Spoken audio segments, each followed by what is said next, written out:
नमस्ते बच्चों। हम 10वीं की विज्ञान का 14वां पाठ पादप और जंतुओं का आर्थिक महत्व पढ़ रहे थे और इसके अंतर्गत हमने पादपों के बारे में पढ़ा था, उनके वैज्ञानिक नामों को सीखा था।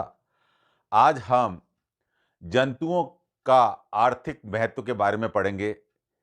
आप सभी जानते हैं कि प्राचीन काल से मनुष्य जो है जंतुओं को पालतू बनाकर घर में उन्हें रखता है। पालतू बनाकर उनका भोजन के रूप में या फिर उनसे प्राप्त सामग्री का उपयोग करता आया है और इसी अंतर्गत वो कई प्रकार के जीव जंतुओं को पालता है। उनमें से कुछ आज हम यहाँ पर पढ़ने जा रहे हैं। सबसे पहले मधुमक्खी पालन, जिसे एपीकल्चर बोलते हैं।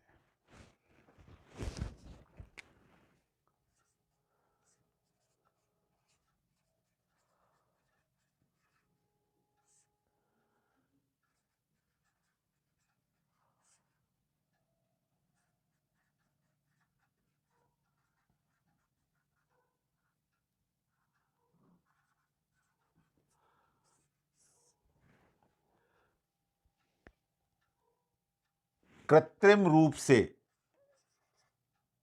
या कृत्रिम छत्तों में मधुमक्खी का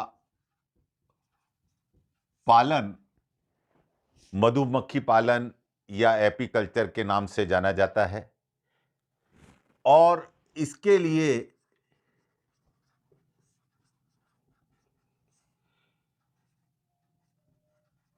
एपिस मेलिफेरा, ये एक मधुमक्खी का नाम है। एपिस मेलिफेरा नाम की प्रजाति की मधुमक्खी का उपयोग किया जाता है।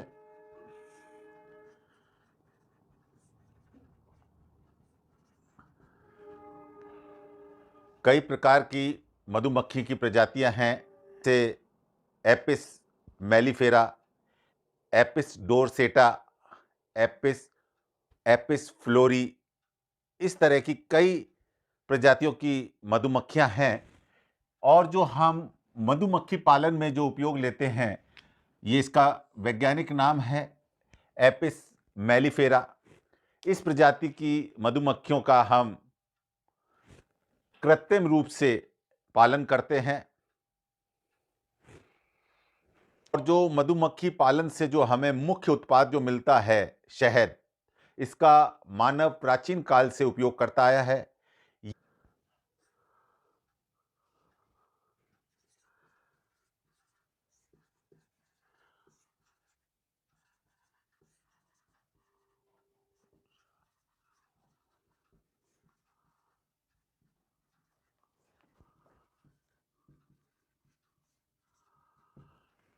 इस इस शहद के अंदर ग्लूकोज, सुक्रोज और फ्रक्टोज के साथ साथ खनिज लवण भी होते हैं।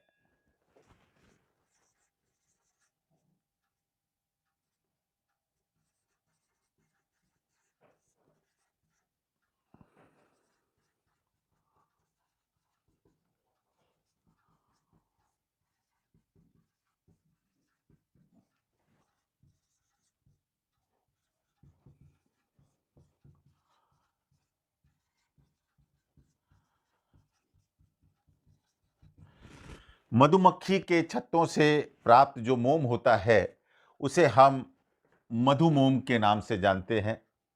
इस मोम का जो उपयोग है, मधुमोम का बनाने में, फर्श पॉलिश में, बूट पॉलिश में इसका उपयोग किया जाता है।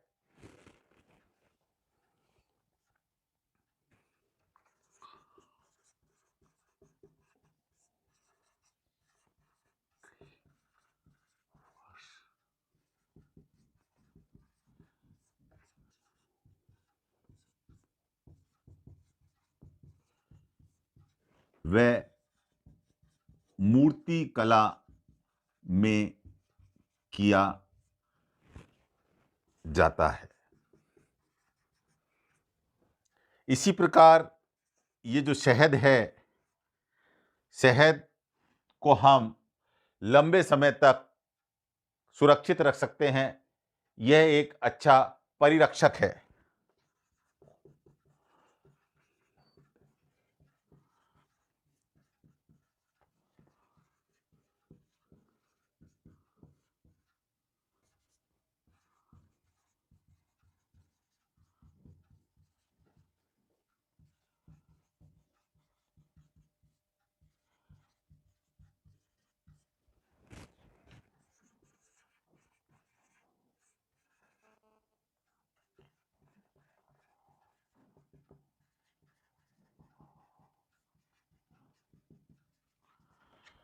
परिरक्षक का मतलब, इसको हम किसी खाद्य पदार्थ में मिला दें तो वो खाद्य पदार्थ लंबे समय तक सुरक्षित रखा जा सकता है।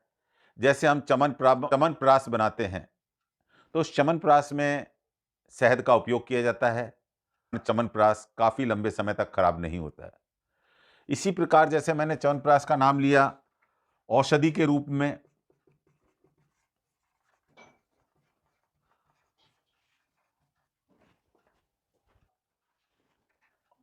उपयोग होता है शहद का। या अपन पूरा लिख दें,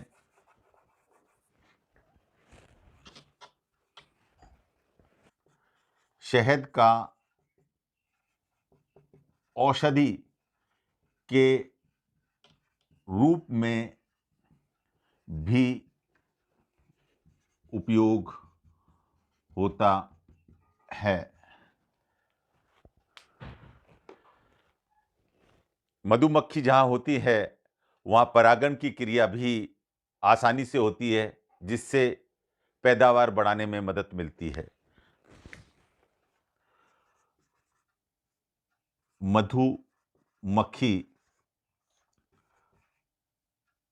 परागण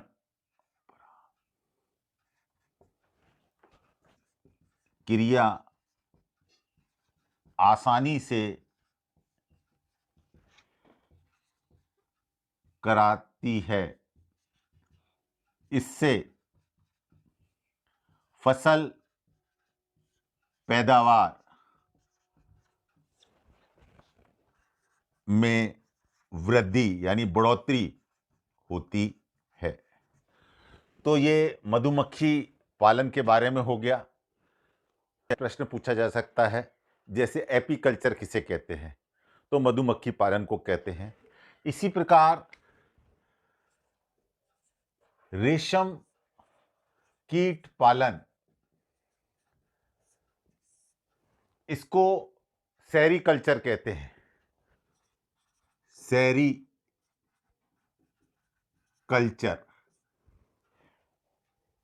हिंदी में भी लिख सकता है सेरीकल्चर, या अंग्रेजी का शब्द हिंदी में भी लिख सकता है, लेकिन इसको आपको मालूम होना चाहिए कि कृत्रिम रूप से जब हम रेशम के कीट का पालन करते हैं तो उसको सेरीकल्चर कहते हैं।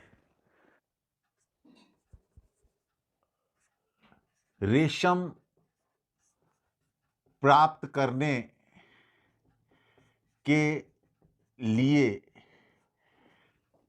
रेशम कीट का पालन उसको घर में है तो उसे रेशम कीट पालन को हम सेरीकल्चर कहते हैं। कीट की जो जाति है,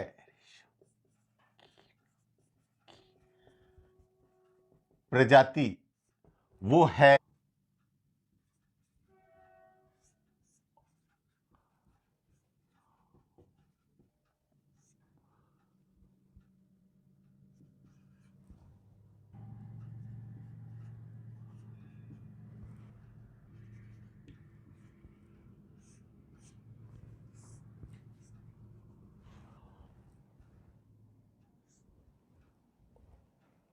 बॉम्बिक्स मोराई नाम का ये प्रजाति का जीव होता है कि ये सहतूत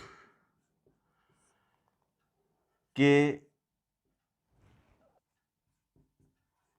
पत्तियों पर वृद्धि करता है। इसका कीट, इसकी जो तितली है, ये एक तितली तरह का जीव होता है, रेशम का कीट, क्योंकि यहीं पर इसकी वृद्धि होती है और इसके अंडों में से लार्वा निकलते हैं। यह एक ऑर्थोपोडा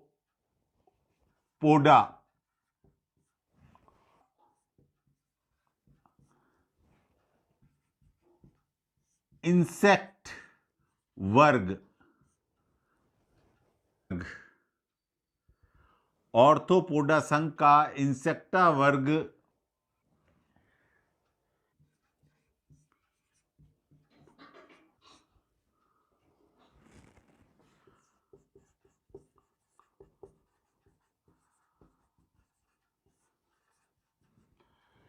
इंसेक्टा वर्ग के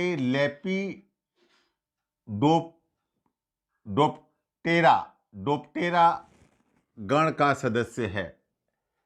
लेपिडोप्टेरा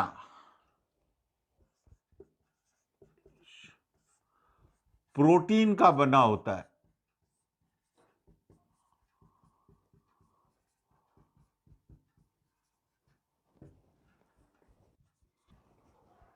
ग्रीन और बाहरी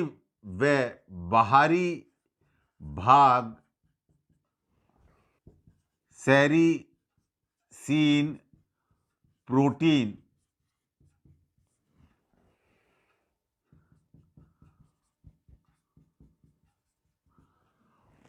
यानी, और इस रेशम का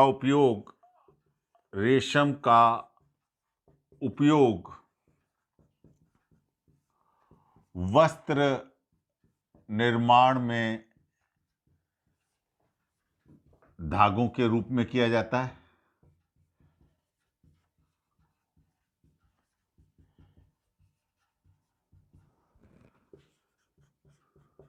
हम रेशम के कीट को पढ़ रहे थे।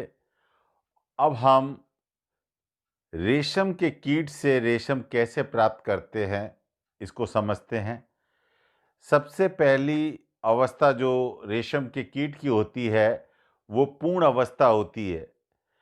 एक वयस्क रेशम का जो कीट होता है उसके जो पंख होते हैं 4 से 5 इंच लंबे होते हैं और इस काल में वो प्रजनन करते हैं। प्रजनन कर वो अंडे देते हैं।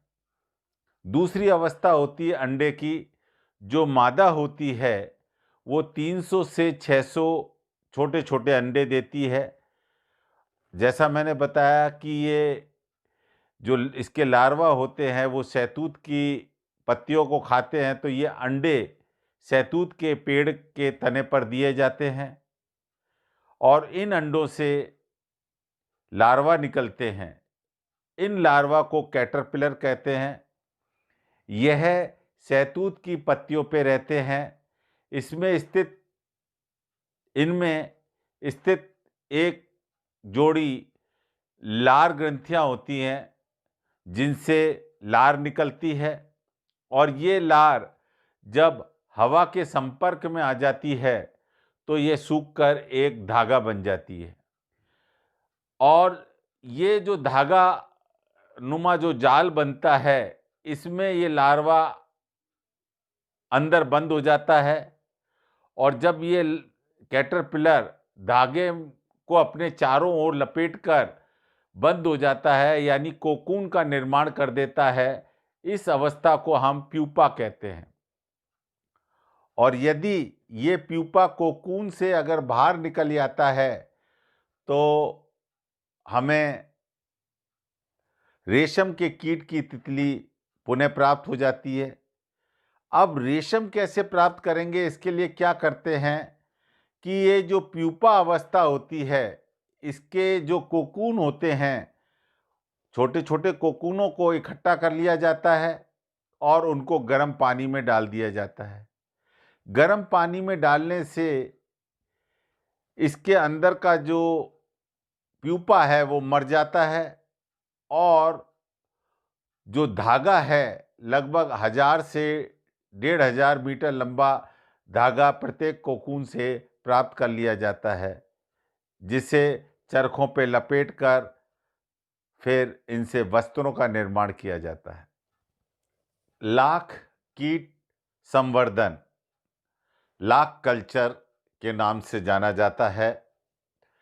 लाख के व्यापारिक उत्पादन के लिए जब लाख कीटों को पाला जाता है, उसे लाख संवर्धन कहते हैं। विश्व में जो लाख का उत्पादन होता है, उस उत्पादन का 80% भाग भारत से प्राप्त होता है। लाख कीटों में लक्ष्य ग्रंथियां द्वारा रेजिन युक्त रालदार का मतलब होता है लसलसा पदार्थ निकलता है, उसे लाख कहते हैं। इसका वैज्ञानिक नाम लेसिफर लेका नाम से जाना जाता है। यह छोटे आकार के रेंगने वाले शल्कीय कीट होते हैं और मादा जो होती है वो आकार में नर की तुलना में बड़ी होती है। मादा के पंख नहीं होते हैं और नर के पंख होते हैं। निम्फा अवस्था में लाख उत्पन्न किया जाता है। इसमें क्या होता है कि जो मादा लाख कीट होता है वो अपने अंडे जो उसके बाहर एक आवरण होता है, कठोर आवरण, उसके अंदर रखता है। जब उसमें से लार्वा निकल जाते हैं 300-400 की संख्या में, वो जो लार्वा हैं उनको वो मादा कीट नर्म टहनियों पर छोड़ देती है। वो टहनियों का रस चूसते हैं। जब पर्याप्त मात्रा में इन लार्वाओं को पोषण मिल जाता है तो इनकी चर्म ग्रंथियां सक्रिय हो जाती हैं और उनसे लाख का स्रवण शुरू हो जाता है। भारत में लाख उत्पादन की 2 विधियां हैं। एक तो पुरानी देशी विधि में काफी मात्रा में पेड़ों की कटाई कर दी जाती है, जिससे पेड़ पौधे नष्ट हो जाते हैं, कीट भी नष्ट हो जाते हैं। ये पुरानी विधि है। अर्थात पेड़ पौधों को काट कर लाख इकट्ठा किया जाता है। विधि में एक साथ पेड़ों को नहीं काटा जाता है, उसमें बारी बारी से लाख लिया जाता है। ये एक वैज्ञानिक विधि है जिसे आधुनिक विधि कहते हैं। मछली पालन,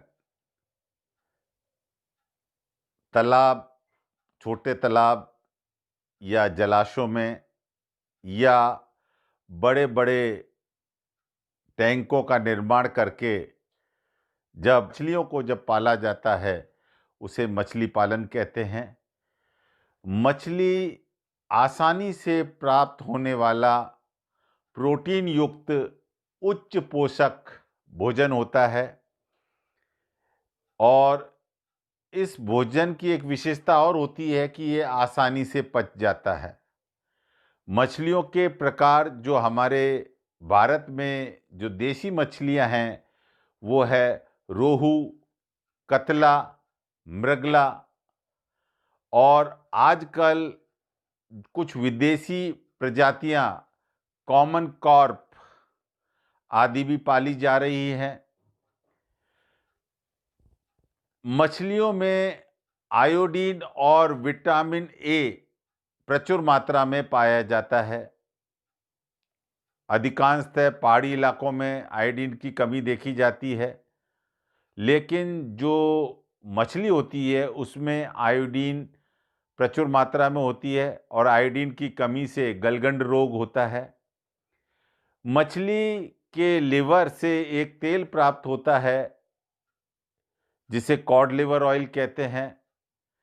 इसका जो भोजन है वो सूक्ष्म जीव, और वो भी कौन से, जलीय जीव, सूक्ष्म जलीय पादप और जलीय जीव इसके प्राकृतिक भोजन है। लेकिन जब हम इसका पालन करते हैं तो कृत्रिम रूप से हम चावल की भूसी, गेहूं की चापड़, अनाज के टुकड़े भी इसको भोजन के रूप में कराते हैं।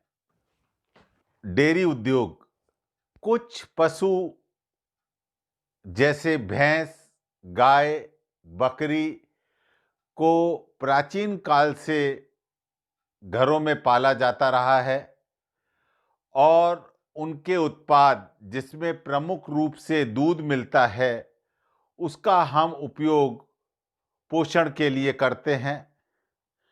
दुग्ध उत्पादन की दृष्टि से भैंसें अधिक महत्वपूर्ण मानी जाती हैं क्योंकि यह अन्य पशुओं की तुलना में ज़्यादा मात्रा में दूध का उत्पादन करती हैं।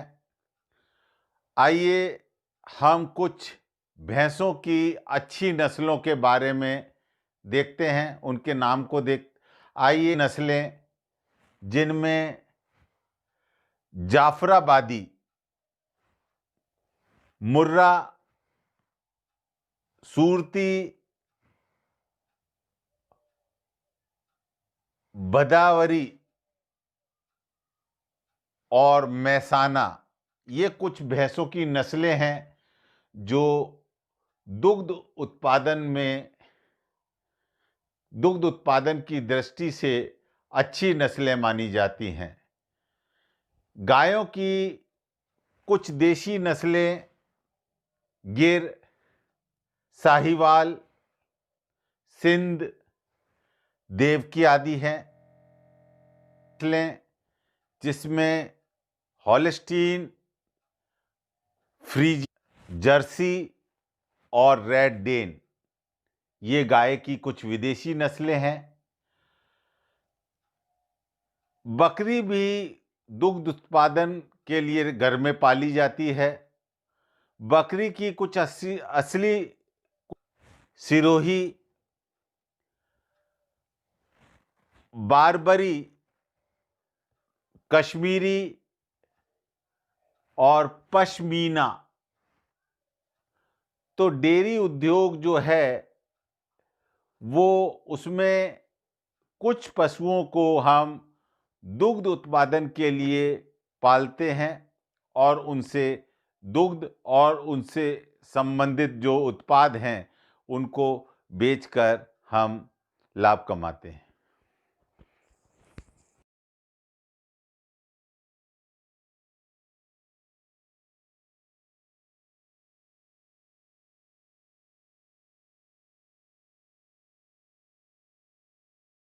पालन, कुक्कुट पालन का अर्थ होता है मुर्गी को पालना। इसको अंग्रेजी में पोल्ट्री फार्मिंग भी बोलते हैं। अंडे और मांस खाने के लिए प्राचीन काल से मुर्गियों को पाला जाता रहा है और यह उद्योग जो भोजन में प्रोटीन की आवश्यकता की पूर्ति करता है। अंडा उत्पादन की दृष्टि से अगर हम देखें तो भारत का विश्व में 5वां स्थान है। मुर्गी की अच्छी वृद्धि और अच्छे स्वास्थ्य के लिए उन्हें सुरक्षित आवास में रखा जाता है। वो अधिक सर्दी भी बर्दाश्त नहीं कर पाती हैं, तो उनके लिए बल्ब जलाए जाते हैं रात्रि में। और पौष्टिक भोजन में उन्हें मक्का, जौ, बाजरा, ज्वार आदि उपलब्ध कराया जाता है। मुर्गी की अच्छी नस्लें जो भारत में सबसे अच्छी है वो है एसिल और बॉयलर। बॉयलर जो है उसका उपयोग मांस के लिए किया जाता है।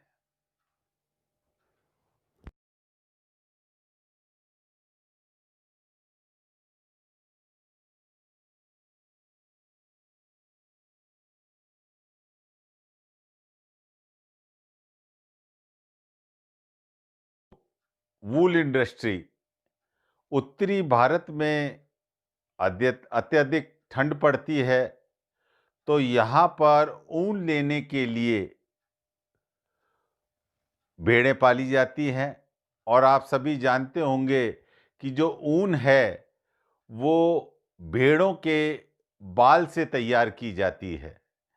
जो प्राकृतिक रूप से जो हम ऊन तैयार करते हैं वो भेड़ों के बाल से प्राप्त की जाती है। आजकल कृत्रिम रूप से भी ऊन तैयार की जा रही है। ऊन का रंग जो होता है वो भेड़ की प्रजाति और जिस स्थान पर वह भेड़ पाई जाती है उस स्थान की जलवायु पर निर्भर करता है। भेड़ की कुछ देसी नस्लें लोही, नली, मारवाड़ी और पाटनवाड़ी, ये कुछ भेड़ की नस्लें हैं। और ऊन उत्पादन की दृष्टि से राजस्थान का एक महत्वपूर्ण स्थान है।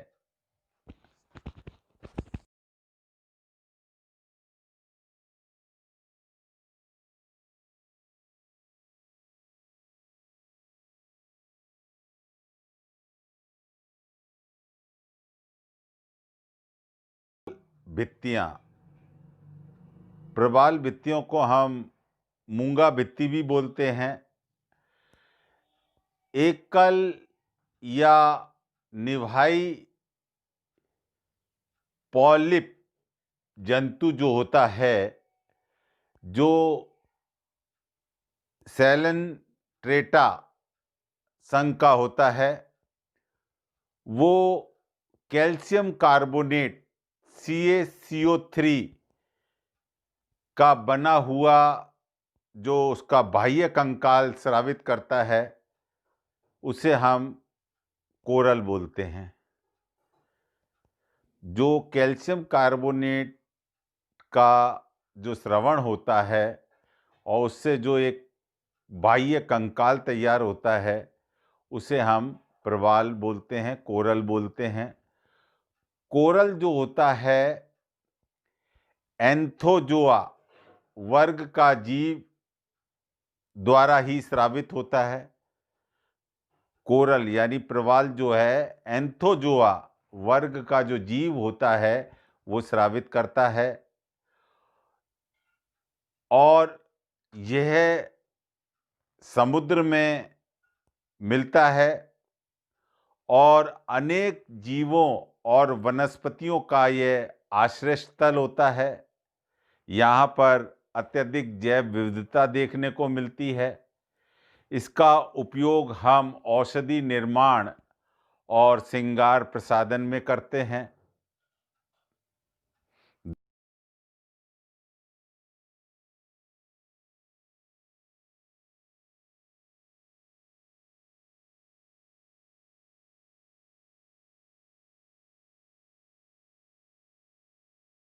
मुक्ता भी बोलते हैं। तो जो मोती हम जीव से प्राप्त करेंगे उसे मुक्ता संवर्धन बोलते हैं।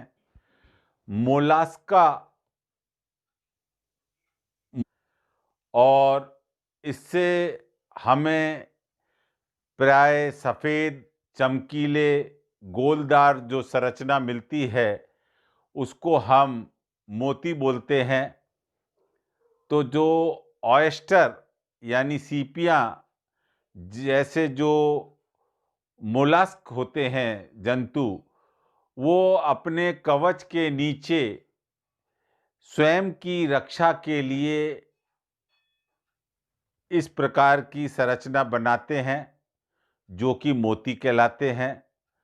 इन मोतियों का उपयोग बटन, हमें रत्न के रूप में, कौड़ियाँ, बटन, मोती, कौड़ियाँ का व्यापारिक महत्व है और मुक्त सूक्तियों से सुंदर और आकर्षक और मूल्यवान मोती प्राप्त होते हैं। और कृत्रिम तकनीक जो कि सर्वप्रथम जापान में काम में ली गई थी, उसमें सीपियों को पालकर उनसे मोतियां बनकर प्राप्त करना मुक्ता या मोती संवर्धन कहलाता है। और समुद्री ऑयस्टर जो होते हैं, समुद्री जो सीपियां होती हैं, उनसे जो प्राप्त मोती होते हैं वो उत्तम होते हैं, क्योंकि जो स्वच्छ जल में पाए जाने वाली जो सीपियां होती हैं, उनके मोती कम मूल्यवान होते हैं। इसका अर्थ क्या हुआ कि जो खारे पानी या लवणीय जल में जो ऑयस्टर मिलते हैं, उनके मोती उत्तम होते हैं। आज के लिए इतना ही काफ़ी।